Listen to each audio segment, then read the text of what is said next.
இதில் விதை வந்த பிறகு ஃபுல்லுன்னு ஃபுல்லாக இதை தான் போடலான்னு இருக்கேன். இந்த சைடு ஃபுல்லாகவே முருங்கை மரம் ஏதோ ஒழுங்காக காய்ச்ச மாதிரி தெரியல, வெறுப்பாக இருக்குது முருங்கை மரத்தால். எப்படி காய்ச்சி வச்சுருக்குன்னு தெரியல.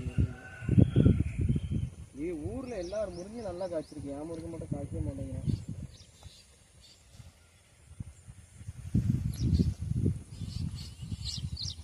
அப்படியே என்னையே சேர்ந்து எடுக்கிறீங்க புரியுதுல உனக்கு. இப்போ அதை பிச்சு பெரிய பிளான்ட்டுக்கு போட்டுருந்தோம். ஒரு நாள் சண்டே வந்து அதை மூடாக்கா யூஸ் பண்ணிக்கலாம். நாங்கள் என் முருங்கை மரம் தான் காய்க்க மாட்டேங்குது, என்னைக்கு காய்க்குன்னு தெரியல. எவ்வளோ முருங்கை மரம் வச்சுருக்கிறேன். லீஃப் வருது, அப்புறம் பூச்சிலாம் தின்னுட்டு போயிடுது லீஃப்லாம்.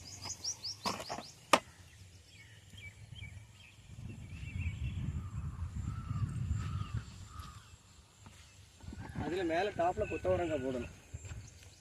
பாரு, இங்கேயும் வாழை மரம் வச்சுருக்கேன் பார்த்தால, எல்லா இடமும் வாழை மரமும் இருக்கும். இங்கே பாரு, இங்கே வச்சுருக்கேன் பாரு வாழை மரம் தான். இங்கே அந்த அந்த அது உள்ளேயும் வாழை மரம் இருக்குது. எல்லா இடத்துலையும் வாழை மரம்.